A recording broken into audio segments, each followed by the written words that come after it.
Señores y señores, buenas noches, bienvenidos, si se puede decir buenas noches, ¿no? Realmente es una noche dramática, es una noche muy especial, donde voy a dejar que mis compañeros y además una tremenda calidad de invitados que nos van a poder orientar un poco también y darnos su punto de vista. Además de tener a Fernando Carnota, que logró una nota muy impactante, una nota fuerte, una nota que en un ratito pondremos al aire, ya les vamos a contar de qué se trata. Está Daniel Santoro, por supuesto, nos acompaña Es Unino con una tapa de noticias que denuncia en realidad, que va a dar un parecer, o por lo menos va a mostrar lo que creo que piensan la mayoría de los argentinos, que esta tragedia podría haberse evitado. Está Romina Mangel, que ya les voy a contar con qué vino cargada a nivel información. Va a hablar del rol clave de una persona para saber finalmente qué es lo que sucedió, o por lo menos qué es lo que parece que sucedió, porque aún no han hallado el submarino. Está el profe Esper, vamos a hablar de presupuestos y vamos a hablar la mirada de un economista, la mirada de un profesor, siempre interesante porque tiene pensamiento lateral al pensamiento periodístico, al pensamiento de expertos que tenemos en esta noche. Está Enrique de Rosa, ya lo saben, es psiquiatra, y hoy vimos imágenes desgarradoras de esos familiares, de aquellos que perdieron. Bueno, a ver, decir perdieron, ¿podría haber un milagro? ¿Podría pasar? Aún no se ha encontrado nada, pero bueno, la sensación y lo que corre por allí es un tánatos, hay una sensación de dolor, de muerte, de pérdida, absolutamente choqueante. Minuto lo vamos a hablar con Enrique. Y nos acompaña Horacio Tetamante. Horacio fue el encargado de puertos y vías navegables de Argentina durante un buen tiempo en el país. Y él viajó en este submarino, no solamente en este submarino, en el Ara San Juan, viajó en otro submarino. Y es una persona que sabe y entiende mucho, pero mucho, justamente no solamente por haber viajado, sino que entiende de vías puede hablar, puede acreditar, puede dar su opinión y puede abrirnos un poco los ojos con algunas cuestiones que todos creemos que podrían haber pasado, pero aún no tenemos muy claras. La realidad es que la Armada está en un aprieto dramático. Hablan algunos diarios ya online que estarían a punto de descabezar la cúpula de la Armada, o que no quedaría uno de los jefes en pie. También algunos hoy pedían, entre los cuales me parece que para descomprimir y por todo lo que ha ocurrido, vamos a hablar de la situación del inútil de Oscar Aguad. Cuando yo digo inútil a veces suena fuerte, pero es decir poco útil. Poco útil, ha sido poco útil en toda esta situación. No manejó los tiempos, no supo cómo comunicar, tuiteó cosas desafortunadas, a destiempo, no estaba informado, lo agarraron viajando a Canadá. Todo un desastre de Oscar Aguad. Hoy ha sido un pedido recurrente de mucha gente en Argentina, incluso de gente cercana a este gobierno, que para descomprimir la situación Oscar Aguad debería dar un paso al costado, aunque también corren versiones que Macri lo estaría sosteniendo contra todo aquel que pida que se vaya. Vamos a ver, ¿qué tenemos hoy? Carnota les va a contar del polémico Aguad y además hay una nota que logró Fernando. Es muy impactante, Fernando, la nota que lograste. ¿Quién es? ¿Qué vamos a ver en minutos nada más? Mira, lo que vamos a ver en minutos es una persona que participó de un llamado. Veníamos diciendo que antes de las conferencias de prensa de la Armada llamaban a los familiares para avisarles lo que iban a comunicar. La persona que habló con nosotros es una persona que participó de un llamado antes de esa conferencia de prensa a un familiar en donde le dijeron están todos muertos. Bueno, ya les conté de la etapa de Eddie. Vamos a hablar, es interesantísimo lo que propone Zunino, porque hay una mirada de los diarios de afuera, de muchos medios de afuera, sobre todo del ABC de Madrid. Vamos a hablar de esto, a ver cómo nos informamos, quién informa en Argentina, si nos informamos antes con las cosas, o por lo menos este tipo de cuestiones que tienen que ver con el Estado, que debería informarnos la Armada, el propio gobierno. Llegan antes informaciones de afuera, suministradas a periodistas o acreditadas por colegas en el extranjero antes de que lo hagamos nosotros aquí.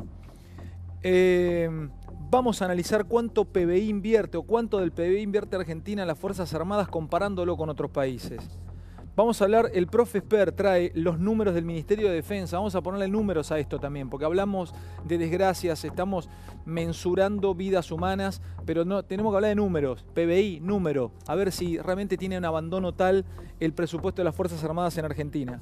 ¿Qué pasó con el submarino? Hay versiones inquietantes. Ya saben, se comprueba que hubo una explosión anómala en el medio del océano, pero Santoro hace minutos recibe una información que vamos a contar en la mesa. Recién la tiro un minuto antes de salir al aire y Tetamante dice, no podría decir eso, es difícil que ocurra, pero vamos a hablarlo. Me voy a la mesa para charlarlo. Y además, Romina les contaba, el hombre clave, qué rol jugó el embajador en Austria. Ha sido clave el embajador en Austria para desandar este camino de tristeza que en este momento tiene todo el país. Señores, buenas noches. Bueno, si se puede decir buenas noches. Voy con vos, Horacio, bienvenido. Enrique, a todos. Vamos con eso, que si bien ayer te animaste a adelantar que podría haber habido una explosión o que algunas versiones indicaban que podría haber habido un ruido anómalo, hoy tenés algo para adelantar en la noche de Animales Sueltos. No sé cómo lo querés tocar o cómo lo querés adelantar, Dani. No, yo lo quiero adelantar, pero son fuentes navales. Lo que vamos a decir es en condicional porque no hay información oficial, con la cautela Acércate un poquito al micro. Ahí está. Con la cautela que es necesaria. Pero ¿por qué no pudo ser detectado hoy el submarino si está a 300 kilómetros en una profundidad que puede ser entre 100 y 200 Vamos metros? a contarle a la gente, entre todas las cosas que ocurren en esta mesa, no es que nos sentamos aquí y empezamos a hablar. El celular, es constantes llamadas, WhatsApp, comunicaciones, información en off, información que se busca. Entonces esto que te llega, a ver, es una versión, pero ya está corriendo entre algunos periodistas. A ver, ¿cuál es la versión? La versión Dani? que Vamos a tener un potencial. adentro del gobierno en potencial es que hay una posibilidad que el submarino, en vez de caer en la plataforma marítima argentina, que tiene una profundidad de máximo de 300 metros, podría haber caído en el talud. O sea, como dijo ayer el oceanógrafo, creo que era López, él decía, o decía que la plataforma submarina argentina parecía la Pampa, es como si fuese todo plano, Si vos me pero permitís, cuando termina esa plataforma se es cae. muy abrupto. Si Es vos me abrupto. permitís, hay una infografía muy buena de Infobae que explica qué es lo que pasó hoy cuando los submarinos, esos círculos rojos que vemos latiendo, es el lugar donde habría sido donde se registró la anomalía hidroacústica que ayer contamos cómo se detectó con estos hidrófonos a través de una organización internacional. El recorrido previsto rayaba, hasta ahí estamos viendo incluso dice llanura abisal, tiene que ver con el abismo, ¿no? O sea, rayaba la caída hacia las profundidades más abruptas y más grandes, como un precipicio. Era el recorrido, iba como bordeando un precipicio. Ale, si querés, recordemos, el miércoles a las 7:30 de la mañana el comandante llama a la base de Mar del Plata y dice, tenemos un cortocircuito. A la media hora vuelve a llamar y dice, lo solucionamos. Sin embargo, la base le dice, le hacemos un derrotero distinto, vuelva hacia Mar del Plata. Y entonces, casi 4 horas después es que se registra este sonido que podría ser el de una implosión. 30 millas más adelante. 30 millas más adelante, que es donde aproximadamente en esta infografía se ve esos círculos rojos latiendo. Esto lo cuelga Infobae en su sitio, también está ligado. A ver, esto es información oficial.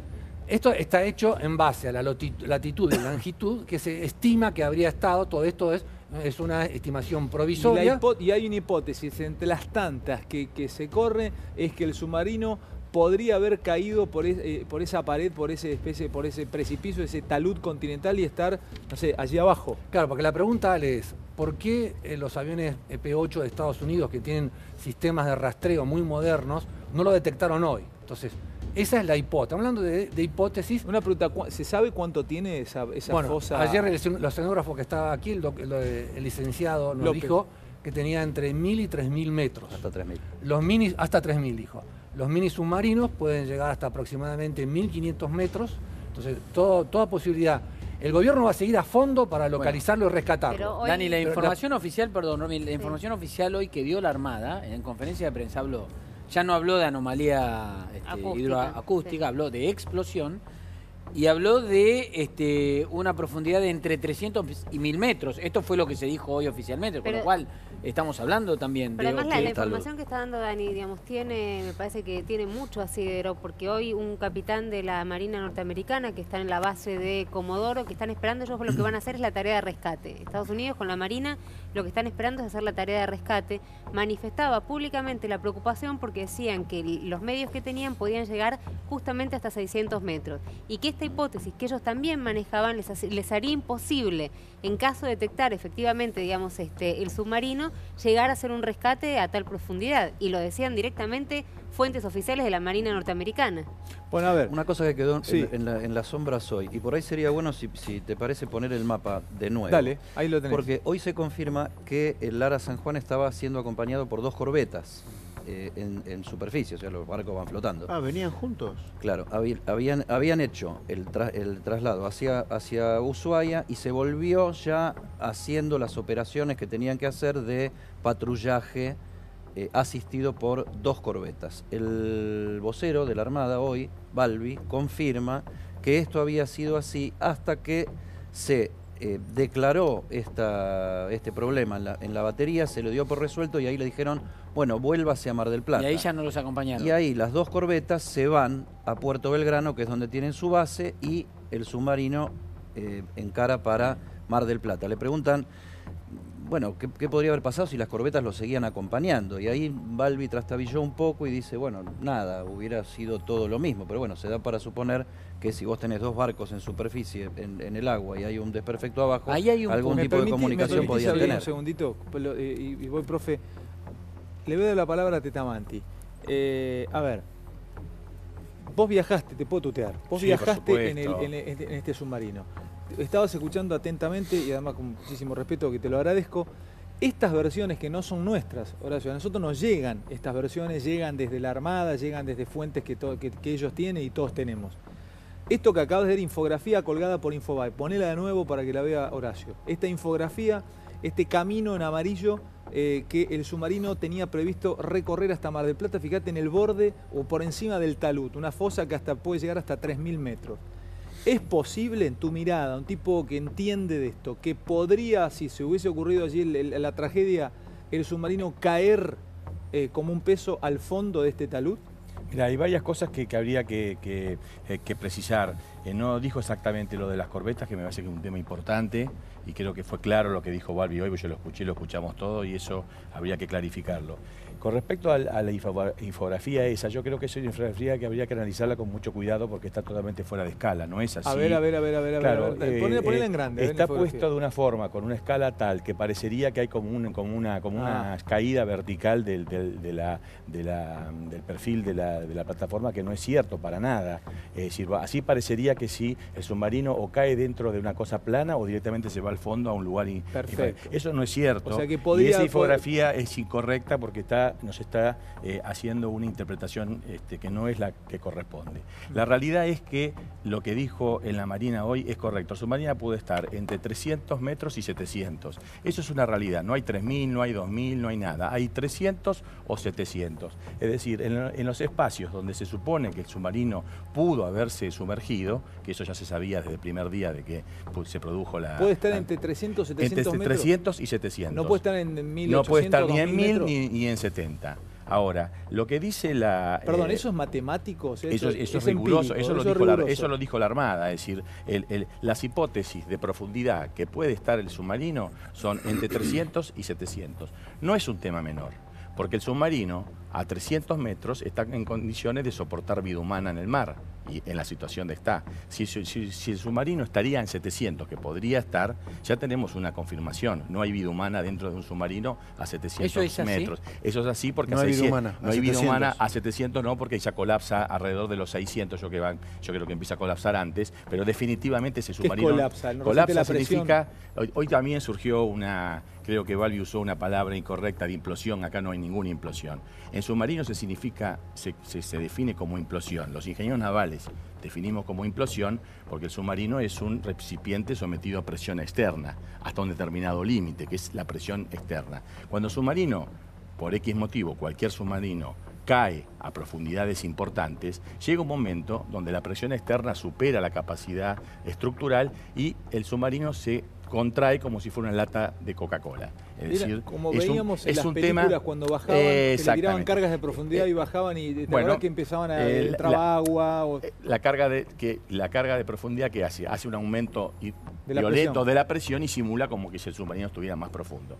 Pero sacando el tema, porque no es el caso, cuando el submarino empieza a descender por debajo de los límites de su diseño, se Son produce... 600, en este Sí, caso. yo te diría que este submarino, a partir de los 400 metros, empieza a entrar agua por las válvulas y entre 400 y ahí para abajo empieza un proceso de destrucción del submarino. Ajá. Ahora, una implosión de un submarino no hace ruido, no lo detecta nada porque no tiene sonido, no hay explosión, simplemente es un tema hay estallido. No hay estallido, simplemente es un tema mecánico de aplastamiento, como si vos agarrás una lata y la pisás. ¿Qué tamaño tiene el submarino? El submarino es un cilindro Sí. de 6, casi 7 metros de diámetro y 60 metros de largo. ¿Y a cuánto se achica si se produce lo Si que se, vos decís? se reduce prácticamente a una lata de Coca-Cola apretada. Así Pero que entonces, así si no, queda si no una fue una lata. explosión, Te lo- si no fue una explosión, ¿qué podría haber sido ese Mira, ruido? lo hablamos con él el otro día, es decir, ya se sabía, y yo creo que ese fue un error, digamos, De comunicación. comunicación, que cuando se comunica o se dice que el submarino tuvo una falla de comunicación, para aquellos que sabemos del tema, ya sabemos que eso es una información que está indicando algo grave. Pero para aquel que lo escucha, digamos, parecería que era una Claro, yo falla escucho menor. falla de comunicación, claro, falla de como que se le rompió comunicación. la radio. Es decir, el submarino, este submarino en particular, tiene una batería muy amplia de comunicación. Y comunicación no es solamente una comunicación vía un elemento radioeléctrico. Es decir, una comunicación también es tirar una botella con una nota en el medio, comunicación es arrojar una bengala, comunicación es sacar una boya, comunicación agarrar un martillo y golpear el casco ¿Qué del significa submarino. que no haya ningún tipo Significa que si el submarino tiene desde las más sofisticadas capacidades de comunicación, desde radioeléctricas, satelitales y acústicas, hasta la más rudimentaria, que es agarrar un martillo y romper con el casco, y que nada de eso haya producido en un tiempo razonable, está indicando que al submarino algo grave sucedió. a ver, Ahora, si hubiese- y si termino este si hubiese- razonamiento. ¿Podría haber alguien, incluso en una situación parecida a esta, con el submarino a 150 metros aún resistiendo la presión y con vida, podés empezar a golpear Y tenés un se- caso muy típico, que fue el Kursk. El Kursk estaba a 80 metros de profundidad. La explosión fue una explosión extraordinaria porque voló en cadena los torpedos con combustible sólido. Fue una explosión que fue detectada en todo el mundo, fue brutal. Y sin embargo, hubo durante 3-4 días tripulantes en vida en la parte de popa que se pudieron salvar, que se comunicaban y mandaban señales golpeando el submarino. Estamos hablando con del submarino martillos. soviético que tuvo este accidente Que, en el año 2000. En el 2000 en y la en mar ese de momento Barents. Putin En no, el mar- Putin no aceptó ningún tipo de cooperación internacional. Exactamente. Y que por eso siempre se lo responsabilizó, él Sí. se quedó veraneando en Lo Sochi. podemos, yo estaba trabajando en Murmansk en ese momento y con los submarinistas de ellos, o sea que conozco, podemos hablar en detalle lo conozco porque estuve ahí en el ¿Se sitio. salvó alguien del curso o murieron No, todos? No, se murieron todos. Y bueno, 125, y la 128. razón fue la que dio origen, afortunadamente, al Acuerdo Internacional del 2004, donde a raíz de esta situación se genera esta asociatividad que pone en marcha el protocolo que tenemos. Es un submarino nuclear, a Eh, propulsión nuclear y con armas nucleares. Sí, no tenía en ese momento armas Pero nucleares. puede Puede tener tenerlas, misiles pero- con cabezas nucleares, Sí, está pero no preparado la para tenía eso. en ese momento. ¿Qué te quiero decir? Y además el submarino tuvo otra pérdida de capacidad muy importante, que es la capacidad de mantenerse a flote. Es decir, porque y esto está acreditado, que perdió la capacidad de comunicación está acreditado porque no hubo más comunicación, o sea que está acreditado que no perdió. Y perdió la capacidad de flotar porque no flotó, porque si hubiera flotado se lo hubiera encontrado rápidamente. Con lo cual, un submarino de esta característica, que a raíz de un acontecimiento que todavía no sabemos qué sucedió, pierde esas dos capacidades que son esenciales para este aparato, ya está informando, y todos sabíamos, y lo hablamos con él hace un par de días atrás, que algo grave había sucedido. Horacio, O sea, déjame- la nota esta, que apareció una explosión, lo que yo digo, que primero es una información vieja, porque es una información de un acontecimiento sucedido hace Para que 8 días atrás, y además irrelevante desde el punto de vista técnico. Dame un segundito, porque quiero pasar a otro punto también, casi tan dramático como esto, que es, no, por supuesto, estamos hablando de la pérdida de una vida, no llega a ese nivel de dramatismo, pero sí cómo le comunicás a un familiar o cómo le comunicás a alguien que está esperando y que está esperanzado. Por eso es que uno se pone a pensar en Aguad cuando tuiteaba, hemos recibido 7 llamados y vos sos familiar y ves eso y lo tuitea, o sea, hiper mal manejado desde el ministerio y mal manejado desde la Armada. Quiero que Enrique de Rosa, que voy a abrir con él después de ver esta nota, mira Enrique, porque este documento te va a mostrar Fernando, habla de la comunicación hacia los familiares. Las fotos hoy son de un dolor, y viste el tuit que de la señora, mi amor, Sí, te amo. te amo, hasta siempre mi amor, lo despidió en su cuenta de Twitter. Mostrarle a Enrique, mostrarle a la audiencia qué tenés, vamos a escuchar la nota, porque también ahí Enrique se va a dar cuenta y nos va a dar una mirada de cómo han manejado la comunicación con los familiares.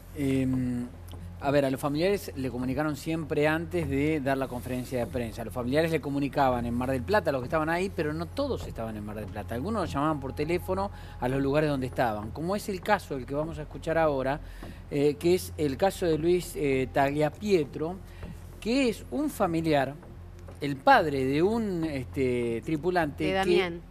Exactamente, que minutos antes de que se diera la conferencia de prensa estaba arriba de un auto viniendo a A24 invitado a mi noticiero. Discúlpame, el papá de uno de los chicos que está en el submarino estaba invitado y iba a A24 a visitarte. Exactamente. Iba a dar una nota. Estaba viniendo al noticiero con su asistente en el auto. Y le avisan algo. Lo llamamos, la producción hace el chequeo habitual para decir, está llegando a la nota, estaba por empezar la conferencia de prensa. Atiende la asistente, que es Brenda Salva, y dice, no puede hablar. ¿Podemos escucharlo? Sí, vamos a escuchar a Brenda, a la asistente, que nos relata el momento de la comunicación cuando lo llama y nos va a contar quién lo llama y qué le dice cuando venían en el auto y le cuentan lo que le cuentan. Pero escucha, Enrique, porque tiene que ver con otra cosa que indigna a mucha gente, que es cómo han tratado, cómo han tocado el tema de la comunicación con los familiares. Esto es, lo presentá Fernando, ¿te parece? ¿Lo escuchamos? Exactamente. A ver, dale. Brenda Salva es la asistente del padre de una de las víctimas. Brenda, vos trabajás, ayudás, colaborás, sos asistente de uno de los padres de tripulantes del Ara San Juan. Exacto. ¿De qué padre? De Luis Tagliapietro, el papá de Alejandro. De Alejandro, que estaba en el Ara San Juan y qué función cumplía, ¿sabes? Teniente de corbeta era. Hoy cuando sale la noticia, primero siempre le comunican a los familiares. Exacto. ¿Vos estabas con él en el momento que se lo comunican? Nosotros justamente nos íbamos hoy a las 10 de la mañana a una nota por televisión, justamente para contar un poco de lo que sabíamos, que era básicamente nada. Y la conferencia de prensa fue hoy a las 11 de la mañana y 15 minutos antes de la conferencia de prensa llama por teléfono el capitán Rossi, que es el jefe de la base de Mar del Plata. Jorge Rossi. Jorge Rossi. Y Ustedes estaban arriba del auto. nosotros estamos arriba del auto. Y lo primero que intentamos hacer fue ponerlo en altavoz. Sí. Altavoz, lo escuchamos los dos, que uno lo puede escuchar mal, dos no. Y nos dice, está confirmado Luis, tenía una relación como de confianza, porque te digo, venían hablando diariamente, está confirmado, hubo una explosión, dijo. Dijo, hubo una explosión dentro del submarino. Yo le digo en un momento a Luis, ¿qué más? Decía algo más. ¿Y qué quiere decir una explosión? Bueno, que hubo una explosión dentro del submarino entre los 200 y los 1000 metros de profundidad, a 30 millas de donde se realizó la última comunicación. Estamos hablando siempre de la misma zona. Es una explosión que sucedió la semana pasada, pero Luis le dice en un momento al papá de Alejandro, ¿y qué significa eso? Y Rossi dice que están todos muertos. Primero le dio la especificación de que había una explosión, que era cierto, que había sido dentro del submarino, que era cierto, que había sido entre los 200 y los 1000 metros, que era cierto, y que la conclusión, a pesar de que no se dijo en el parte oficial a las 11 de la mañana, fue que a las 10:45 Luis sabía que el hijo ya estaba muerto. ¿Y qué hizo Luis? ¿Cuál fue la reacción? ¿Qué le dijo? No le dijo nada. No le dijo nada y apagó el teléfono. Dio el corte de la llamada, dejó el teléfono y estalló en llanto. No dijo nada y bueno, nos quedamos juntos un rato. Dijo, me voy para Mar del Plata, me voy urgente para Mar del Plata. Me quiero matar, me voy urgente para Mar del Plata, no puede ser lo que me hicieron. Y parte de mi vida está bajo el agua. Así lo dijo. Está muerto. Brenda, vos a Luis le dijiste que lo ibas a contar, que esta conversación la ibas a contar. Él me dijo, esto quiero que salga. Él me dio la autorización para que esto se diga, Él no puede hablar por una situación de estado de shock, pero tremendo. Hay que entenderlo. Estuvo 8 días sin saber qué estaba pasando y sin embargo mantenía una esperanza inquebrantable, no se rompía solo. Pero ya las últimas 48 horas, creo que como todas las familias, no lo podía aguantar. Sentía que era una tomadura de pelo realmente.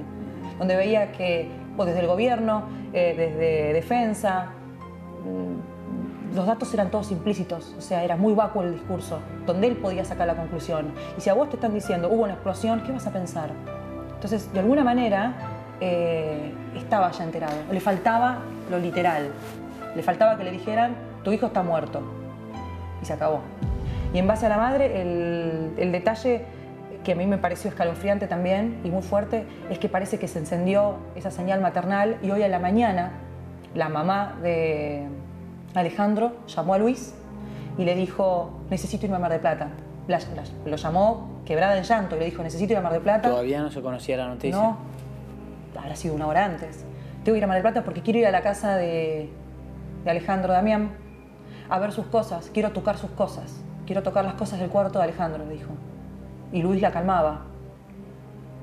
Un rato después se enteraba de la noticia. ¿Nunca llegaron a esa nota periodística? No. Ahí Luis se dio media vuelta y se fue. Se fue. ¿Cómo se fue a Mar del Plata? Salió volando a Aeroparque, no encontraba vuelo inmediato, agarró su camioneta y se fue. ¿Solo? Sí, se fue solo.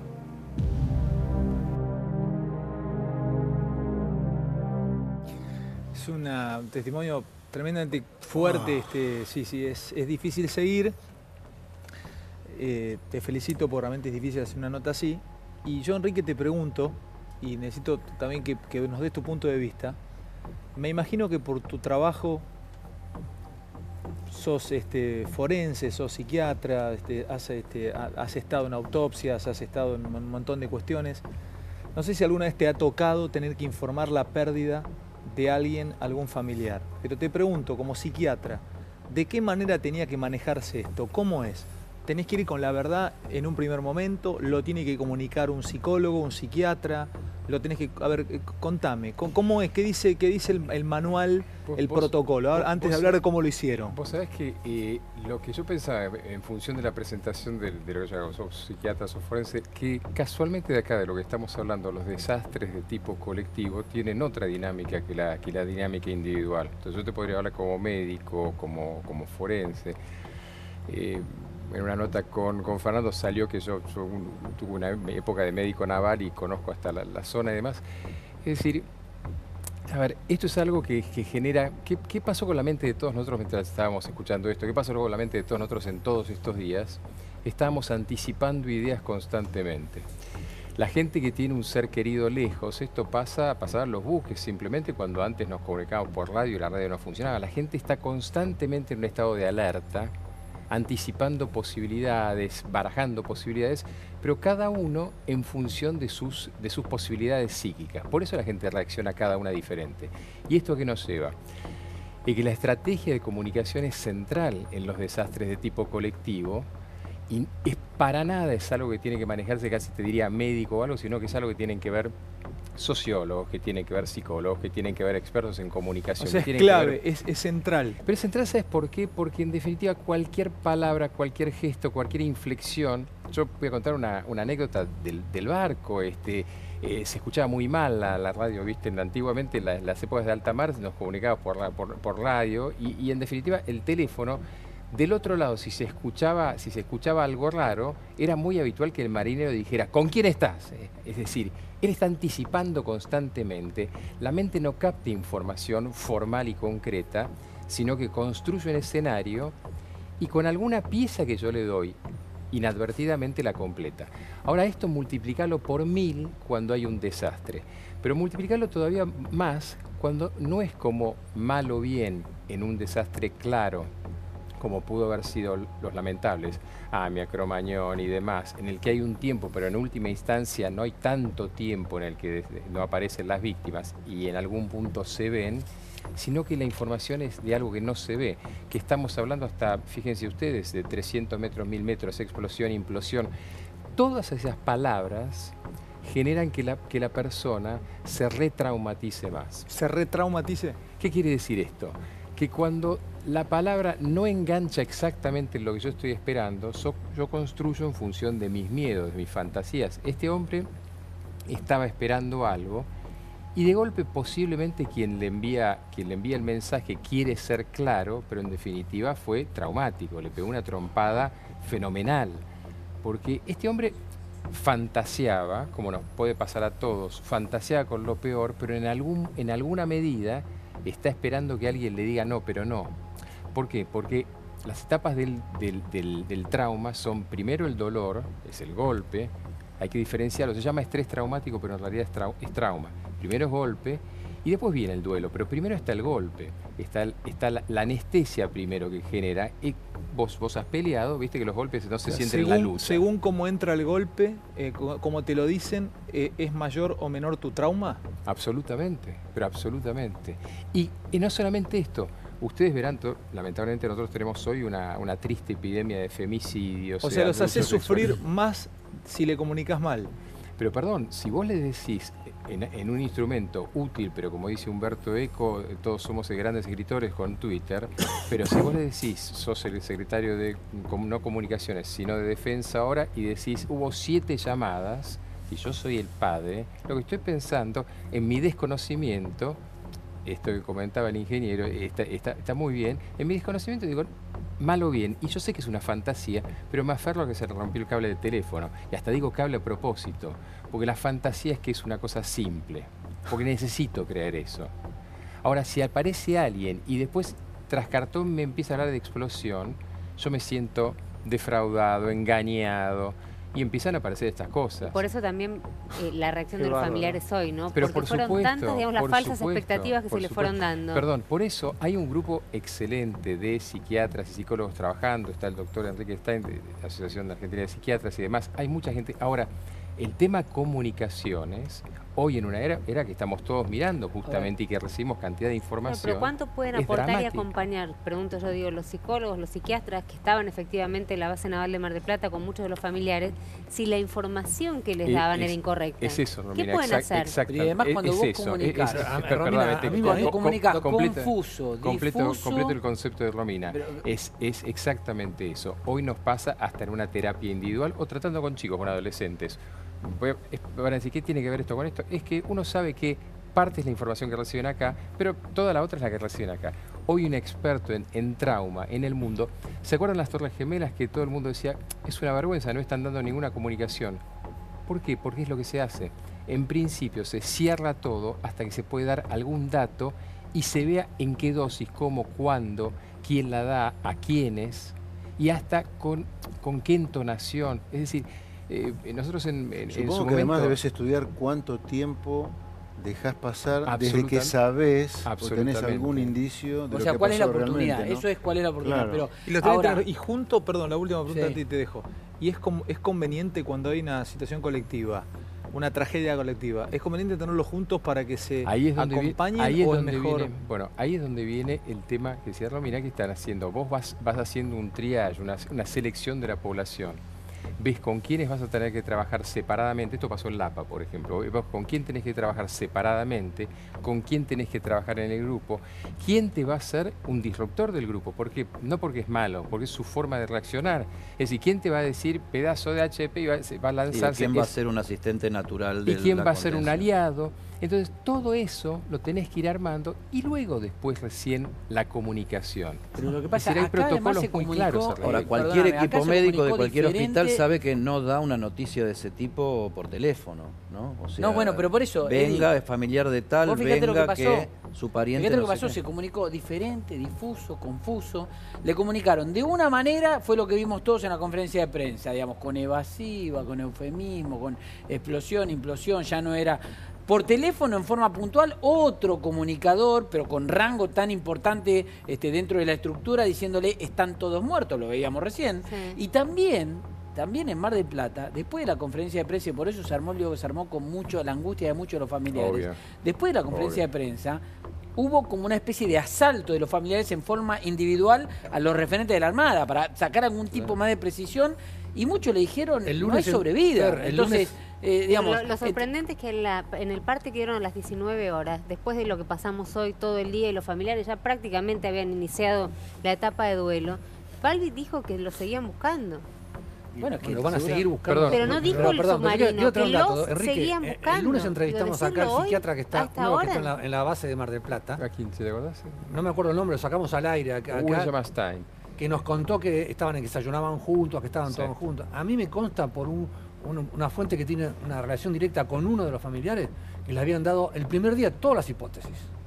Que ellos ya sabían que estaba la hipótesis de la explosión en eso. Segundo. Pero con más razón, te está diciendo Enrique, claro. que no se lo puede dar. No, está bien, yo estoy dando el dato nada más, que el primer día le dieron todas las hipótesis, no sé cómo lo habrán hecho, pero le dijeron todo el abanico de posibilidades. Segundo, Estados Unidos, que es lo que estaba diciendo vos, por el ataque a las Torres Gemelas, y Gran Bretaña, en las guerras de Malvinas, tiene una ley donde está pautado con los medios de comunicación cómo tratar la información en caso de tragedia o emergencia. ¿Ustedes vieron alguna foto de un muerto de las Torres Gemelas? Ninguna. No. ¿Ustedes vieron alguna foto durante la guerra de Malvinas de los buques británicos hundidos? Dani, 2001. Bueno, por eso. El atentado. Hoy hay redes sociales. Sí. Hoy quiero ver si eso hubiese ocurrido hoy, si no habría fotos. Pero ¿sabés lo que hay? La decisión institucional de armar un equipo de profesionales para que contenga a la familia, y el jefe del destacamento llama por teléfono a uno y le hablan. Entonces, tenés razón. Ahí hay un cortocircuito. ¿Cuál es la línea de información, de contención y de qué contención estás hablando? Yo te quisiera aportar un dato que hoy a mí me impactó mucho, ¿no? El divorcio que hay entre la realidad y el discurso y la comunicación. Porque en el mismo momento que los familiares de las personas que están desaparecidas en el submarino estallaban en una situación muy desagradable que vimos todos, en el mismo tiempo y simultáneamente estaban pasando desde Comodoro Rivadavia a los norteamericanos y a 40 obreros navales trabajando a todo vapor, preparando un barco y subiendo un submarino que es justamente para rescatar a los que en otro lado lo daban por muerto. O sea, hay un paralelismo tan brutal, tan brutal, que realmente nos tiene que llamar la atención, ¿no es cierto? Esto para mí fue muy impactante. Bueno, pero hay una cosa que se parece mucho a una cadena de desinformación. No, pero lo que dice como si vos vieses esa pantalla partida, por un lado llorando, digamos, haciendo el duelo de los familiares, y por otro lado el rescate. Hay un dato muy importante, que el costo del operativo que hoy está montado en el Atlántico Sur, si sumamos los costos de todo lo que está desplegado hoy, va a superar en este tiempo todo el presupuesto anual de defensa de la Argentina, para tener noción de lo que estamos hablando. Y los equipos de personal que vinieron a hacer la tarea no están improvisando, están ejecutando un protocolo muy riguroso. Es decir, los que tienen que buscar, buscan, los que tienen que preparar los equipos para rescatar, lo están preparando la cadena. Es decir, ¿cuánto cuesta esta maniobra que esta maniobra, Bravo, más o menos? Yo creo que debe... independientemente de quién la pague después, pero el globo... yo creo que debe estar rondando los 100 millones de dólares. Pero Horacio... bueno, pero quiero terminar esta razón. El gobierno tiene la obligación hasta último momento... Pero no, quiero señalar dos cosas. La Argentina, por un lado, y la comunidad internacional. La comunidad internacional está poniendo una inversión de esta magnitud, donde todos los actores, sacando a los argentinos, están sometidos a un determinado protocolo de funcionamiento. Los que vinieron a buscar, buscan, los que vienen a rescatar, rescatan, los que vienen a evaluar, evalúan. Evidentemente, si tuviesen el dato acreditado de que los tripulantes están muertos, seguramente su protocolo indicaría claramente, porque no tendría ningún sentido continuar con un proyecto para buscar a alguien que ya se acreditó que está muerto. Con lo cual, ellos están siguiendo hoy, en este momento, si vos... Entonces, para mí me parece interesante. Entonces, a ver, Horacio, vos, con tu experiencia, viendo esas imágenes, que yo nunca había pensado en esto, que ellos continúen con sus protocolos, ¿significa que pueden tener esperanza de encontrarlos con vida? Absolutamente, no hay, y por eso yo llamo la atención ahora. Podría ser que a lo mejor quieran buscar el submarino independientemente de si hay vida o no hay vida. Lo que no tenés todavía es submarino y las personas que están adentro del submarino. Y no tenés acreditada la muerte de nadie. Es obligación del gobierno que hasta último minuto es tratar de buscarlos y encontrarlos con vida. Si no lo hiciera, estaría cometiendo un delito, además. No importa los millones de dólares que cueste. Pero ¿qué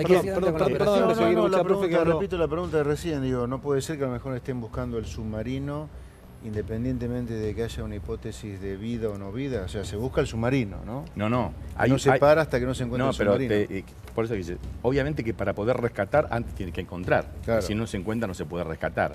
Pero si se supone, tendría la suposición que no está la gente viva, por supuesto que tienen que seguir buscando el submarino. Pero ¿qué sentido tendría ahora que si hoy mandás una cámara a Comodoro Rivadavia, tenés 50 operarios trabajando a todo vapor para colocar un submarino que tiene como objeto rescatar a gente viva? Eso es lo que te hace sospechar. No, lo que me hace sospechar, lo que digo es que hay un divorcio tan grande entre la comunicación ¿Dónde estamos parados? Y lo serio. O esa explosión en que están todos muertos, o que pueden estar vivos. El Kursk tuvo 18 tripulantes del Kursk que se habían escondido, refugiado en la proa, creo. En la popa. En la popa y que aguantaron unos días más. Casi una semana. Entonces tiene la obligación el gobierno de hasta el último minuto, hasta que lo encuentren y que tengan fehacientemente, vean que está eventualmente destruido como fuese, pero tienen que seguir hasta el último momento. No puede parar. Por eso hay un dato, el tema de la profundidad es muy importante. Disculpame, ¿viste lo que dijo si cae a 1000 metros, vamos a la hipótesis de máxima y la peor. Si hubiese caído a 1000 metros, me quedé pensando con algo que arrancaste contando en el principio del programa. Si hubiese caído a 1000 metros. Si hubiese llegado al fondo a 1000 metros. Si hubiese llegado al fondo a 1000 metros. Sí, ahí tendríamos evidencia de que no hay vida humana. Bueno, pero el submarino estaría muy dañado a 1000 metros. Según él no existe más. A 1000 metros sería un submarino que sufrió lo que se llama la implosión o el colapso de su estructura. Digamos, un cilindro que está apretado como si fuera una lata de Coca-Cola o lo que fuera. Alejandro, estaría todo, si hubiese caído a 1000 metros estaría todo retorcido. Estaría colapsado estructuralmente. Lo que dijo recién el capitán Rossi, le dijo a Brenda que la hipótesis que manejan ellos, el jefe de la base naval, fuera entre 200 y 1000 metros. Coincide con las fuentes navales que me decían a mí de esta hipótesis como la que arrancamos. Balbi habló de lo mismo hoy y también habló de otra cosa, que es amplio el margen. Dicen que la duración del oxígeno es de 8 días, pero que eso depende de cómo esté organizado la supervivencia, que eso no es matemático exacto. Puede ser más y también puede ser menos. Mañana o sea que eso es importante, Alejandro, lo que está diciendo él. Técnicamente, hoy, a esta hora, tenemos ciertas evidencias y ausencia de otras evidencias. No hay ninguna evidencia que demuestre que están muertos. Nadie pudo acreditar esa evidencia. Ya le dijo alguien de la fuerza. Bueno, pero sigo razonando. El tema del oxígeno, además una explosión no es sinónimo de muerte de la tripulación. Hay varios casos de explosiones importantes que no generaron la muerte de toda la tripulación. Entonces lo que dice él es muy importante. Si se supone, como seguramente ya está acreditado, el submarino a pocas horas después que perdió su comunicación tuvo un incidente importante que entre otras cosas le hizo perder su flotabilidad, seguramente se fue al fondo cercano a ese lugar. Entonces a partir de ahí sabemos que hace 8 días hay una tripulación que eventualmente en el mejor de los casos estaría toda viva en un submarino que todavía, y si no pasó los 400 metros, todavía estaría en condiciones de albergar. Ahora el tema de los 7 días, pueden ser 7, pueden ser 6, pero puede ser 10. Pero ¿por qué seguimos alimentando? Digo, me preocupa el rol que tenemos también acá hoy, ¿no? ¿Por qué seguimos alimentando falsas expectativas cuando Fernando acaba de poner al aire una nota donde no no es que lo llamó a alguien que no sabe quién es y le pasó el teléfono?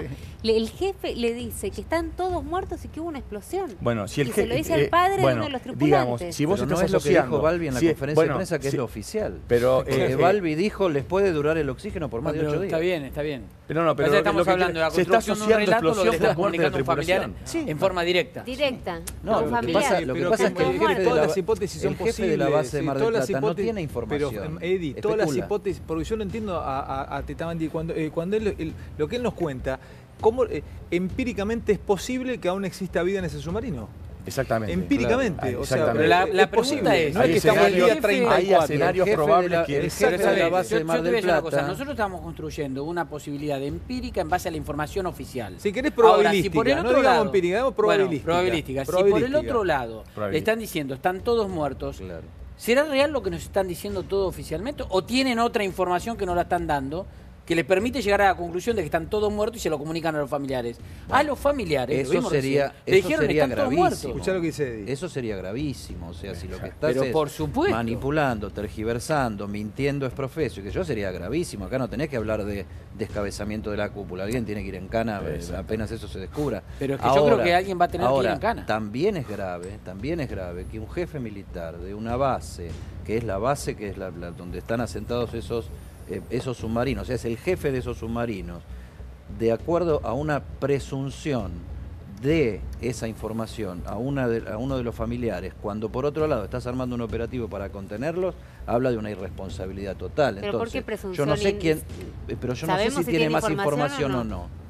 Pero no para sé, llamar a un familiar y decirle entonces, eso. Alguien acá está ahora, haciendo una trampa fulera. ¿No le genera sospecha? Balbi le dio la cara al país en todas las cámaras diciendo esta es la información. Que le viene dando la cara no, pero lo de hoy, después de la información de la explosión, y por ahí hay oxígeno que dura por más de 8 días. Eso fue lo final que dijo el vocero. ¿No le genera sospecha a ustedes que ninguna cabeza política importante del gobierno, del ministro Aguad para arriba, esté hablando, dando la cara, hasta una cadena, te diría, de lo que está pasando, de lo que realmente las hipótesis que hay adentro de la Armada de lo que pasó? No, se decidió unificar en el vocero de la Armada. A esta toda altura, la digo, ¿no? Pero lo que pasa es que recién estábamos hablando, o por lo menos Cosa que Rossi no le dio mucha bola. No entiendo. Cosa que Rossi no le dio mucha Claro, bola. Rossi es el de la solo. base naval.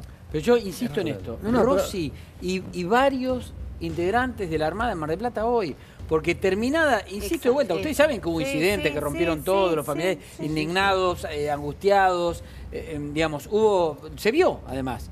¿Por qué pasó? Primero por la comunicación oficial, hubo una explosión, pero después hubo un abordaje individual de los familiares al resto de la gente de la Armada para tratar de conseguir alguna explicación más. Y varios dijeron lo que Rossi le dijo en la comunicación por teléfono a el padre, que no estaba en Mar del Plata y estaba acá en Montevideo. En ese caso, no solo resulta extraño, sino que sería necesario que una autoridad por encima de estos que están dando información bifurcada se ponga encima, recolecte y ponga las cosas en claro, aclarándole primero a los familiares. Permítame ya ordenar estamos todos un en segundo vilo lo que tengo. Tengo a De Rosa, el rol del embajador en Austria, y después tantos hablamos de presupuesto, de número. Quiero al profe Esper hablando de números, de cuánto destinan algunos países a defensa, cuánto destina del PBI a Argentina. Vamos a hablar un poquito de eso.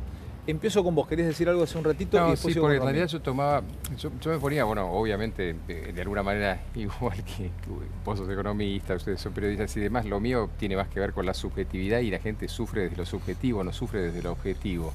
La gente sufre desde lo subjetivo. Desde lo subjetivo, de lo que va sintiendo, de lo que le van informando, de los detalles. En una de esas, si son 1000 metros, son 800 metros, si implosionó, explosión, si fueron las baterías o no.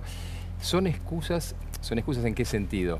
Son cosas que yo necesito para poner algún nombre, algún título a mi dolor, que es esa primera etapa del sufrimiento, o esa anestesia que estoy sintiendo. Yo escuchaba toda la mesa y digo, pero si yo fuese familiar, ¿me interesaría alguna de esta información? Y francamente no, porque lo que yo desearía es que hubiese, como Eddie decía, una voz al menos, y que eventualmente hasta me mintiera, hasta que me dijera una cosa, pero me dijera una cosa. Porque en definitiva, si me cuentan los 3 millones de datos técnicos y demás, mi angustia va a crecer tremendamente y lógicamente pasa como dice Fernando, voy a empezar a buscar para cada lado. Y che, ¿qué te contó a vos? ¿Y qué conseguiste vos? Esto pasó en 11. De hecho fue así. Claro. La gente empieza... La red de contención se rompe y se rompe. Entonces vos armás el sistema, fantástico, pues es un sistema que actúa acá. Y el resto, y no es solamente las redes de información, sino que en alguna medida se puede y se debe dar información más contenida. Déjame saltar a un tema más que es más general, porque son, si se comprobara, son muchísimas muertes, son muchísimas vidas, pero comparado con la cantidad de gente que ha perdido la vida en accidentes de tránsito en los últimos 3 meses... No, son 2 días de accidente de tránsito. 2 días de accidente de tránsito. 2 días de accidente de tránsito, y si nos ponemos a buscar y te metes ahora en Google, te vas a dar cuenta que hasta hace unos días hubo un accidente, murieron no sé cuántos en un accidente vial, en un colectivo, o sea, pasa todo el tiempo. Sin embargo, cuando ocurre una tragedia así, tanto aérea, en este caso ocurre es mucho más esporádica, una desaparición de submarino. ¿Qué moviliza? A ver, explícale a la audiencia, trata de darme una explicación de qué pasa, qué te angustia, por qué se lo sigue. Comparemos con 11.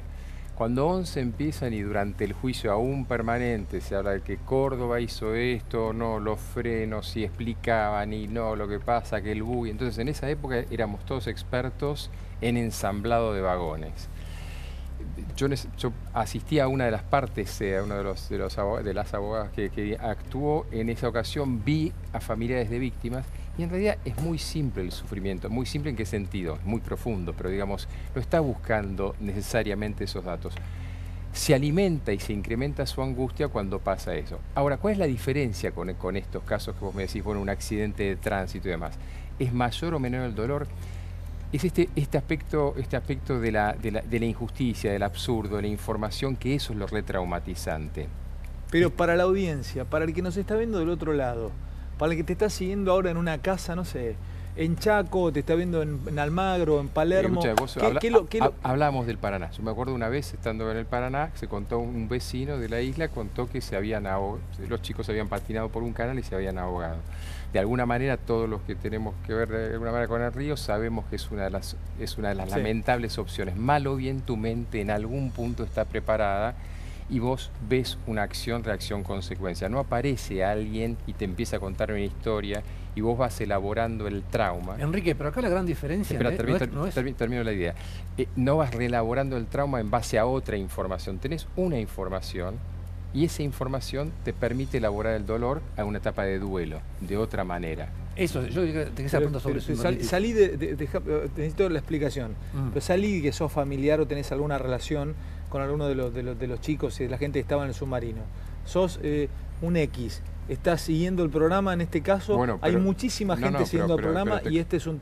¿Por qué impacta tanto? El número a la vez debe ser. El número es grande, por supuesto, pero... Cuento sobre esto. Nosotros hace una cosa de 10 años, cuando empezamos a trabajar en trauma en la Argentina, éramos pocas personas que trabajábamos sobre esto, y en un momento trabajamos sobre algo que no entendíamos bien, que era la gente que viendo la voladura, la explosión, lo que fuera de las Torres Gemelas, se angustiaba. De hecho, yo estaba haciendo una serie de jornadas de Ateneo sobre estrés y trauma, porque había información al respecto, y tuve que parar la proyección de las imágenes porque la gente se angustiaba enormemente.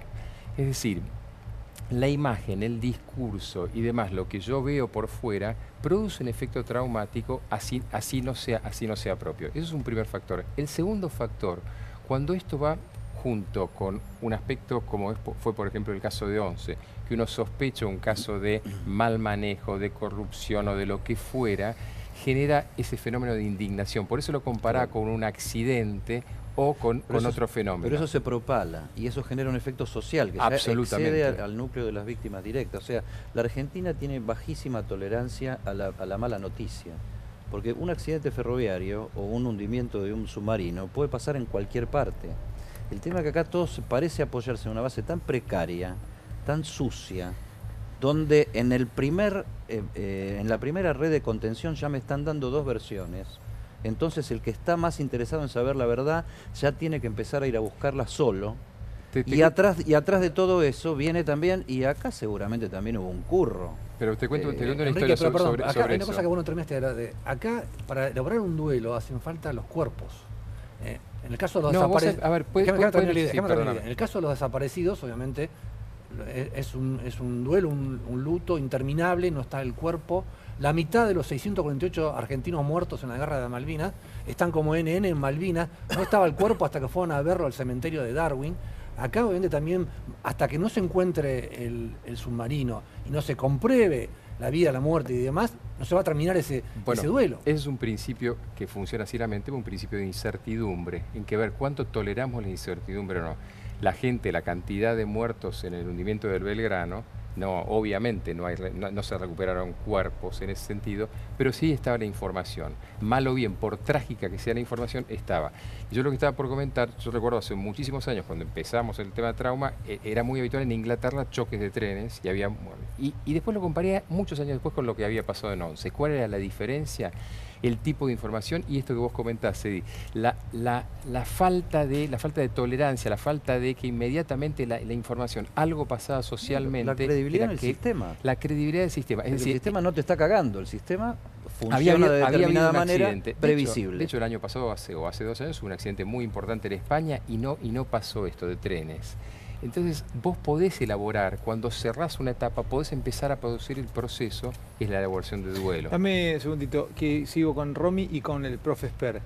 Aparece una figura casi que nadie esperaba para dilucidar o por lo menos dar una pista de lo que podría haber pasado. Sí. ¿Quién es este señor? Contanos, Romina. Mira, hoy abrías el programa hablando de la inutilidad, ¿no? Pero en el sentido más amplio del término de Oscar Aguad, el ministro de Defensa. Y esto te marca la diferencia cuando hay alguien que sabe que está en un puesto en el que sabe, no en un puesto prestado, no en un puesto político.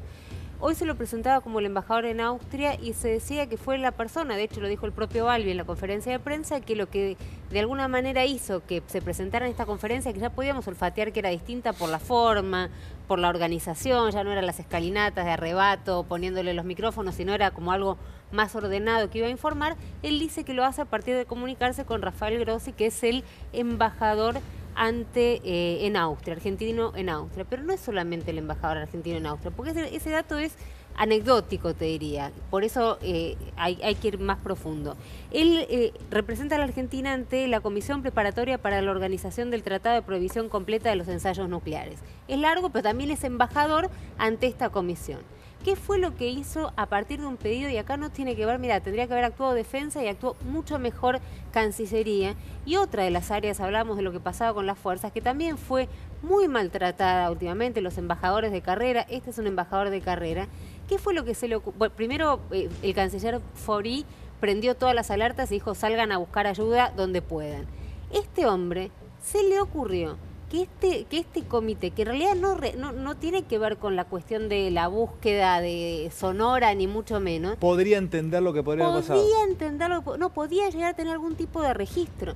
Entonces se comunica, insisto, alguien que sabe que está en un cargo que representa a la Argentina en Austria, pero además ante Disculpame, ¿este organismo funciona en Austria? Este organismo funciona en Austria, sí, funciona en Austria.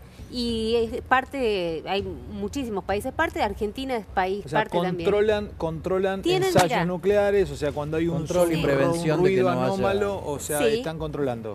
El organismo dice, trabaja a través de una red internacional de estaciones de detección instaladas en los fondos marinos, a partir de lo cual, bueno, pudo constatar, entonces le pide, como sabe que tienen esta capacidad, digamos, para detectar ondas sonoras, le dice, si yo te paso distintos días y distintas... ¿Podrían peinar y rastrear las últimas dos? A lo que sí, le contestan que sí. Le contestan que sí al embajador y a los 3 o 4 días, porque él dice que esta información tardó 3 o 4 días, efectivamente empieza la señal, detectar esta señal acústica. Pero el organismo lo hizo, hoy yo hablaba con él y le preguntaba, ¿pero qué fue de favor?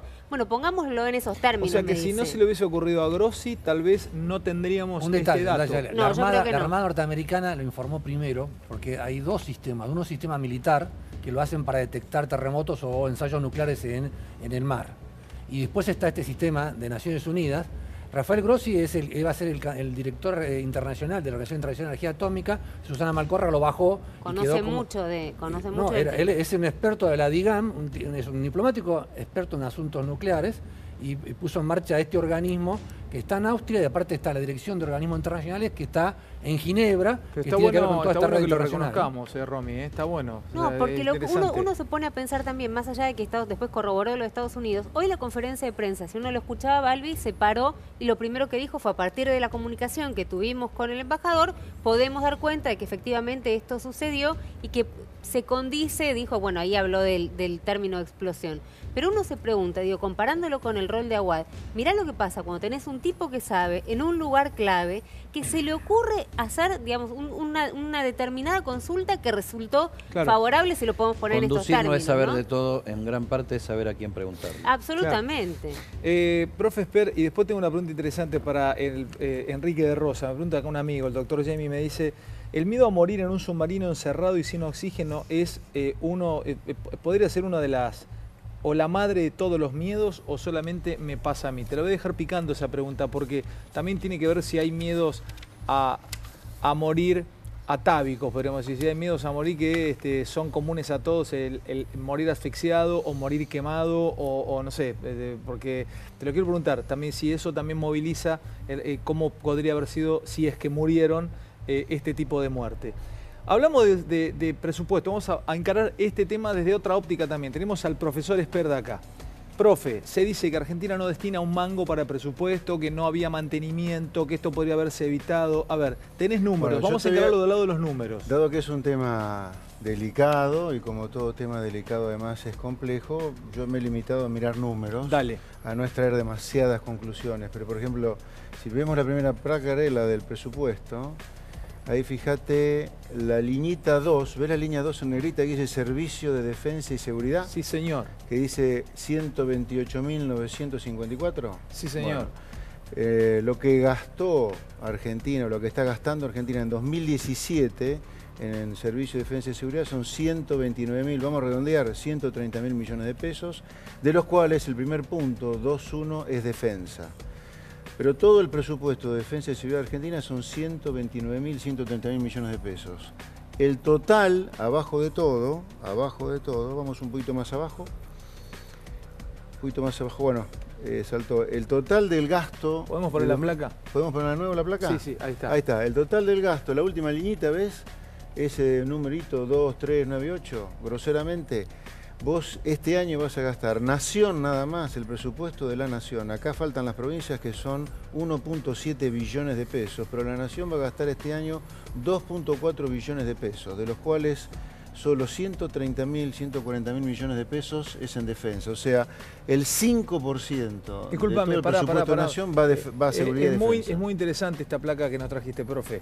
El total de la Nación, ahí lo tenemos, 2.400... No, son 2.4 billones de pesos, 2.4 y 12 ceros. 2.4 y 12 billones, ceros. Sí. Bueno, a ver, ahí me voy a... no saques la placa, andá, podemos ir como corriéndola. ¿Para arriba?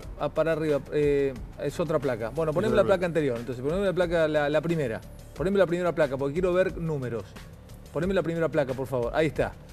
Entonces, el número 2, Servicio de Defensa y Seguridad, me dijiste 2.4 más 12 ceros. Sí. 2.4, todo lo que gasta la Nación, no las provincias, la Nación, 2.4 más 12 ceros. Servicio de Defensa y Seguridad, por ejemplo, Defensa, gastaron...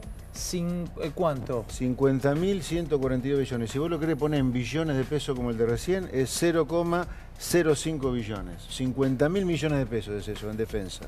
50.000 millones de pesos en defensa. Y vos gastás... Vamos a parar, mirá salud. Sí. Mirá salud. Gastaron 91.000 millones de pesos. Sí, groseramente vos gastás en defensa la mitad de lo que gastás en salud. Profe, perdón. Mirá seguridad social, bueno, educación para darle contexto. No, el contexto es el gasto en defensa y seguridad es 5%. Profe, parece un número grande. Lo iba a relativizar, pero no me está dejando terminar. No, por eso, porque acordate que antes del 83 teníamos el 3%. Dejémoslo terminar, a ver, profe. El punto es, el gasto en defensa y seguridad argentina, sobre todo el gasto público que hace Nación, es solo el 5% de todo el presupuesto. Y de defensa solo es 0,5% de todo el presupuesto, o sea, ni llega a ser el 1%. Ahora hay varias placas más. No, es que yo me quedé pensando, 5 ya sería una maravilla, no, es el 0,5. No, en defensa es 0,5. Claro. En defensa y seguridad, donde está todo el resto de las otras fuerzas, es 5%. ¿Tenemos un par de placas más? Hay un par de placas más. Este es el gasto, estos son datos del Banco Mundial. Lamentablemente no se ven los años abajo de todo, pero este gráfico arranca, ahí está, en el año 60. Desde el año 60 hasta 2016. Tenés más de medio siglo, más de 50 años del gasto militar, según el Banco Mundial, de Argentina, en términos del Producto Bruto Argentino. Por ponerlo, ahí la transparencia arranca con un gasto militar. ¿En qué momento hicimos el pico? Y allá tenés la guerra militar. El conflicto militar y la guerra de Malvinas. Llegaste a gastar 3,5 puntos del producto en gasto militar. Ahora la tendencia ya te ha llegado al 1%. ¿Cuánto es este 1%? O sea, lo que se ve en esa placa PBI, ¿no? es que a partir de... Para. Esta placa me gusta también, profe. Déjame hacer una reflexión de la anterior. Argentina, desde que viene la democracia, y son números, es dato, no es opinión, está claro que vos de invertir 3,5 puntos del producto has vuelto a 1 punto. Fíjate que es parecido a lo que invertías antes del proceso y antes de la guerra de Malvinas. A vos esto es lo que invertías antes de ese periodo. Qué bárbaro. Dame la próxima placa, viene la también me parece próxima, muy interesante. que es comparado con otros países. A ver. Argentina en la línea celeste, la línea amarillita es Brasil, la línea roja es Chile, imitando un poco las banderas de cada uno. ¿Chile gasta más que Estados Unidos? En términos del producto, no. La línea negra es Estados Unidos. La línea negra es Estados Unidos. El que más gasta de todos pero perdóname, es Estados Unidos, son 3 puntos. Para, pero el pico me lo da Chile. Bueno, es el pico ahí en la guerra de Malvinas. Ah, perdón. En la guerra de Malvinas. Vos tenés ahí conflicto del Beagle. Conflicto del Beagle. Tengo que fijar al final. Está muy arriba. Yo te diría, si tomás los últimos 15 años, claramente Estados Unidos es el que más invierte. En segundo lugar, Chile. Estados Unidos invierte 3 puntos de su Producto Bruto. Para que tengamos una idea, el Producto Bruto americano son 20 billones de dólares. Dámelo en cero, ¿cómo sería? Son 12 ceros, 20 y 12 ceros. Claro, no mida solo el porcentaje del producto, sino de qué producto estamos hablando. Exacto. El Producto Bruto americano son 20 billones de dólares, el nuestro son 0,6 billones de dólares. Estamos en 1. 35 veces más es el PIB Profe, americano. y el 85% de ese 1% es solamente para sueldos y jubilación. Sí, del nuestro. Del argentino. Lo que queda para el mantenimiento y ejercicios militares es solamente el 15% de todo ese gasto que está señalando. Del presupuesto de la Armada. Sin duda Argentina, de este grupo de países, estamos tomando un miembro importante del Mercosur, Brasil, un hermano chileno y Estados Unidos, de los 4, lejos es el que menos invierte en defensa y seguridad. Y voy con vos, dejé una pregunta picando, miedo atávico o el miedo a morir asfixiado. A ver, una pregunta que me hace un amigo aquí. Héctor. Sí. Un saludo para él. En realidad sí, hay miedos fundamentales, uno de los cuales es este. Por algo, bueno, entiendo los submarinistas se preparan posteriormente de terminar la escuela, no sé si es un curso de 1 año o 2 años, pero de una manera particular, en el cual me comentaba un amigo, hoy ex oficial de Marina, que es un curso muy intensivo en el cual los aspectos psicológicos son fundamentales en esto. ¿Por qué?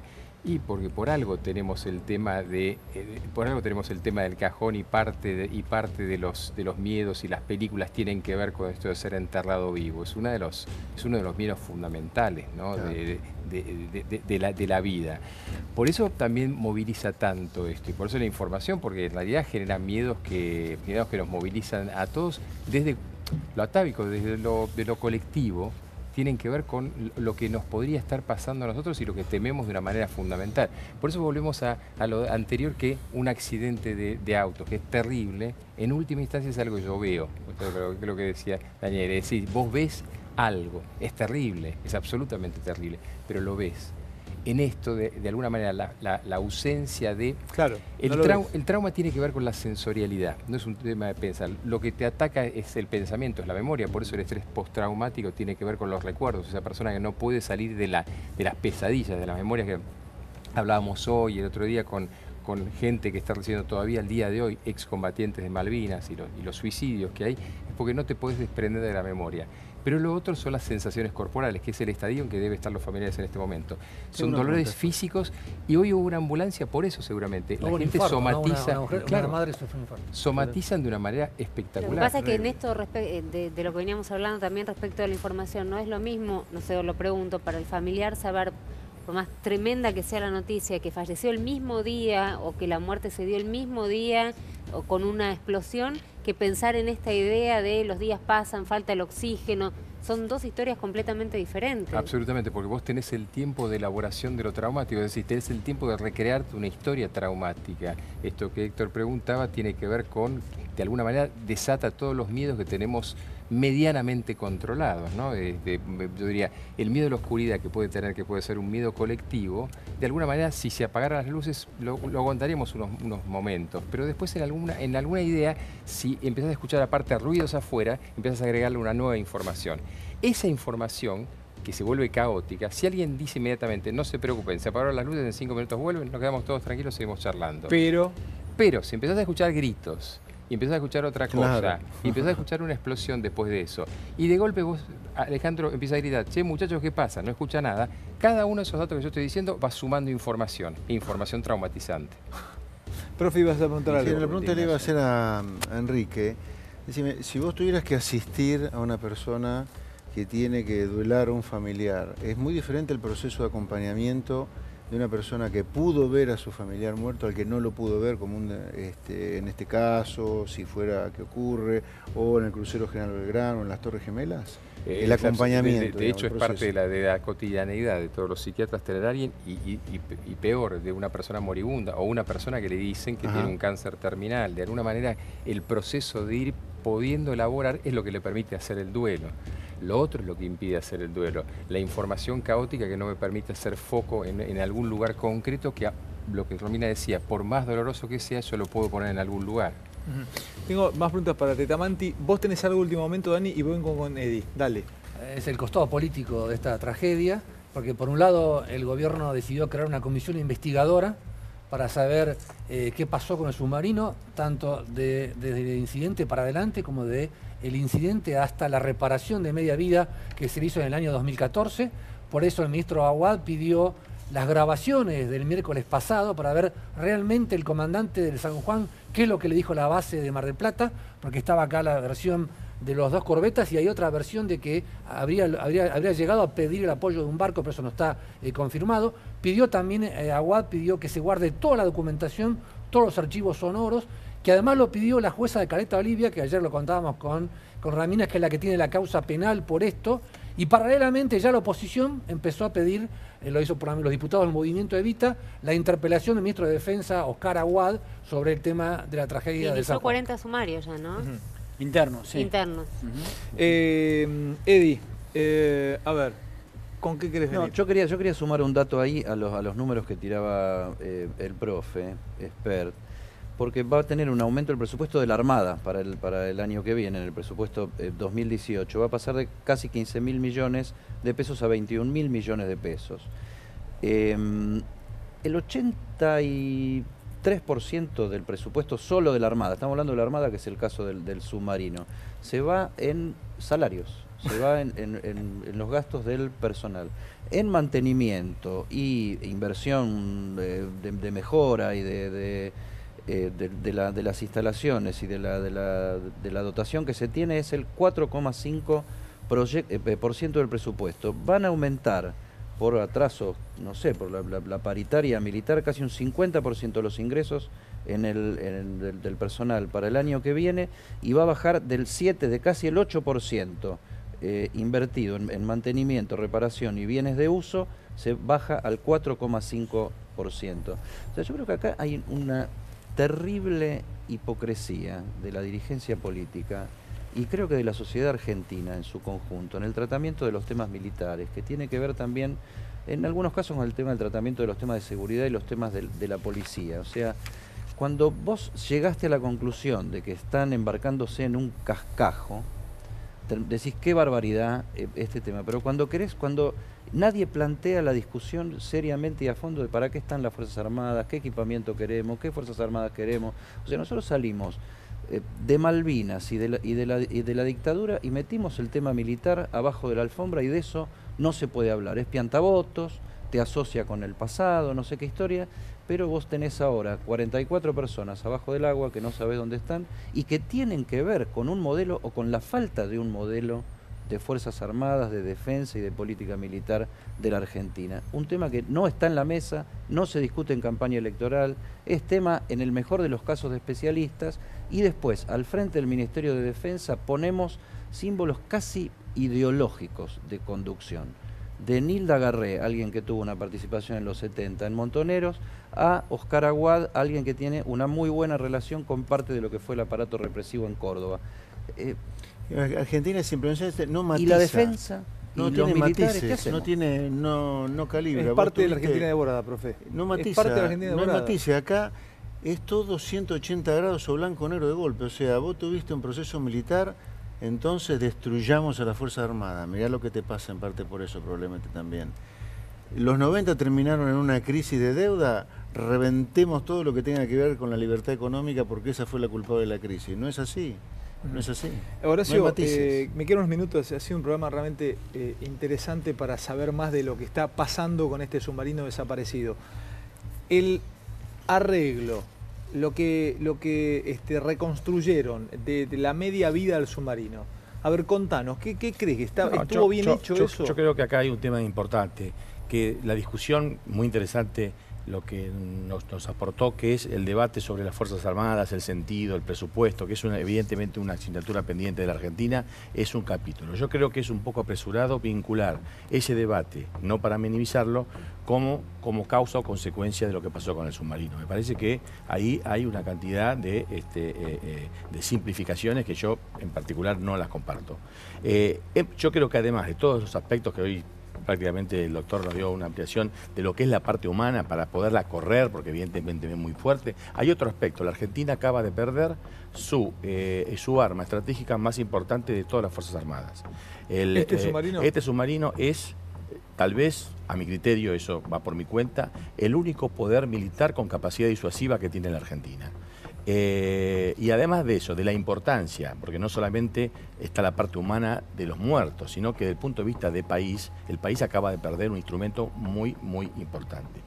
Este submarino, que de por sí no es vetusto, no es viejo, no es malo, es un submarino que es considerado a nivel mundial como uno de los submarinos dieseléctricos más importantes en términos de diseño. ¿Qué valor tiene un submarino? Y de cabeza. Estará entre los 250 y los 350 millones de dólares. ¿Dónde fue fabricado? Este fue fabricado en Alemania, en Thyssen, en el grupo alemán, que es el grupo histórico que históricamente construyó. Y para vos, Argentina, ¿estaba en condiciones de hacerle esa reparación llamada de media vida? Bueno, yo soy ingeniero naval de la Universidad de Buenos Aires, con lo cual obviamente te diría que sí, bueno, que se hizo. Es decir, yo creo fue bien hecha para vos. Fue bien hecha, y a raíz de estos debates que se hacían, el submarino, que es un instrumento militar, tiene lo que es la reparación de media vida, que significa técnicamente prácticamente un recorrido absoluto de todos sus sistemas, y la renovación de motores nuevos, de baterías, que bueno, hay una discusión si fueron nuevas, si fueron reparadas, pero realmente se hizo un trabajo muy a fondo, con el astillero Tandanor, que es tal vez donde están los mejores ingenieros navales y obreros navales de la Argentina. Pero si eso fuera poco, la Armada tiene sobre sus inspecciones, que, digamos, deposita sobre esas inspecciones el mismo tratamiento que hubiera hecho si el submarino se hubiera construido en otro lado. Y además, si fuera poco, el submarino, que está hecho en Alemania con todos proveedores alemanes, está la Siemens, está Varta y están todos los proveedores que son... No hay tantos, por otro lado, fábricas que fabrican baterías para submarinos, por ejemplo, que realmente va un prestigio histórico muy importante. ¿Te imaginas que tiene 3 baterías de inspecciones? Y como si esto fuera poco, para que un barco, que hoy se discutía, para que en toda armada del mundo y en la Armada Argentina, para que un barco llegue al escritorio del comandante de operaciones navales, cuando le dice, señor, usted tiene a disposición el submarino San Juan, quiere decir que ha probado y ha atravesado una cantidad, es decir, no se pone así nomás. Y cierro con esto con vos. Si no sé si me comprendés. Sí, digamos, él ha hecho un trabajo muy importante. ¿Hay muchos submarinos como este en el mundo? O sea, sí, claro que hay. Sí, claro que hay. Especialmente en Alemania. ¿Es un submarino usado aún por las fuerzas navales? Es un submarino, el TR-1700 es considerado un submarino muy importante y hay varios países del mundo. ¿Y qué generaciones vinieron de submarinos por encima de este? ¿El Typhoon? ¿Qué otros submarinos vinieron? Bueno, hay un montón, digamos, hay submarinos nucleares y hay una cantidad de generaciones en Estados Unidos, en Rusia, en Francia, en España, etcétera, etcétera, y hay una generación de submarinos diésel eléctricos. Los alemanes obviamente tienen modelos que son básicamente basados en este diseño mucho más modernos. Decime, ¿y las medias vidas, estas reparaciones, sí, se hacen en los países que los compran o se los mandan a Alemania? ¿Lo más frecuente qué es? Bueno, no llego, tengo que vender. Cortito, respondele. Digamos... ¿Lo usual qué es? Digo, para saber si Argentina hace algo raro o no. Por ejemplo, es Brasil o es Argentina, que tiene instalaciones con capacidad suficiente, es hacerlos en sus países. Aquellos países que tienen estos submarinos y no tienen, obviamente, capacidad, lo mandan, generalmente lo mandan al mismo astillero que lo construyó. Pequeño corte y ya venimos. Hay más data que acaba de llegar del submarino perdido. En minutos tiene Santoro. Ya venimos. Quedan 2 minutos de programa. Dani, tenías algo para decir. Vamos a cerrar con información. Una alta fuente del gobierno dice que no se va a cambiar la cúpula de la Armada hasta que no se termine de encontrar y eventualmente rescatar al submarino San Juan. Lo que sí es cierto es que el gobierno tenía la decisión de cambiar a los 3 jefes de Estado Mayor, excepto el Estado Mayor conjunto de las Fuerzas Armadas. Falta que la Junta de Calificaciones propongan los ascensos a almirante, general y todo lo demás, pero por ahora no va a haber ningún cambio hasta que no termine todo este operativo nacional e internacional para encontrar al submarino San Juan. Bueno, hoy ha habido noticias y novedades, exhortos, pedidos. Estaría llegando información de Seychelles. Esto es único, porque por primera vez liberaría información este paraíso fiscal. Estamos hablando de Islas Seychelles. Llegaría a la Fiscalía de Marijuán en las próximas horas. No solamente complicaría a Lázaro Báez y al entorno, sino a mucha otra gente, es lo que informan desde allí o cuentan algunas fuentes. También se ha movido el día en Comodoro Pi. Gerardo Policita sigue laburando y no para de sacar o de generar pedidos, tanto de procesamiento exhortos. como exhortos. Hoy firmó exhortos en un tema que conoces bien. Sí, y que mañana voy a tocar, porque se complica cada vez más la situación para muchísima gente ligada a la televisión y a la venta de derechos televisivos. Estoy hablando de torneos y competencias en realidad. Exhortos de Policita que se van a Paraguay, que piden información a Conmebol, y allí hay muchísima gente, desde productoras de eventos, están aquí todos los nombres de la información que se pide, la organización y el marketing de Copa América de los años 2011-2015, la Copa América Centenario. Todo se va a remitir a esta Fiscalía General. Estos son exhortos que le están pidiendo a Paraguay. Este programa se ve mucho en Paraguay. Le vamos a ir pidiendo a la gente de Conmebol, a los tramposos de Conmebol, a los tramposos que tienen dulce de membrillo en los dedos y se les pegan los naipes, a los tramposos de Conmebol, que ojo que van en cana, muchachos, no jodan. Domínguez, que no se te pegue el dulce de membrillo en los dedos, vos que sos un malabarista de los naipes, no jodas y da la información que te van a pedir. Liberen lo que les están pidiendo desde Argentina, porque ya salió hoy. Esto ya salió, es un exhorto, mañana les voy a contar. Muchísima gente complicada, sobre todo los Nofal. Se complica la situación de Nofal, que es un apellido importante dentro del directorio de torneos y competencias. Se complica la situación de los Hinkins también, del padre y del hijo. Ocaña pidió que se pare la sucesión de Julio Grondona para que el Estado pueda recuperar plata de la sucesión del expresidente de la AFA. Mañana les voy a contar esto, mucha información que llegó. Gracias, Romy. Esto es oro en polvo. Gracias, Tetamanti, muy amable por venir. Gracias, Enrique. Por favor. Profe querido, Eddie, Dani, Fer, Chao. Romy, y a ustedes por estar cada noche, a todos mis compañeros de aquí del estudio y mis compañeros de Jotax. Nos vemos mañana, viernes, ya para terminar la semana. Chau.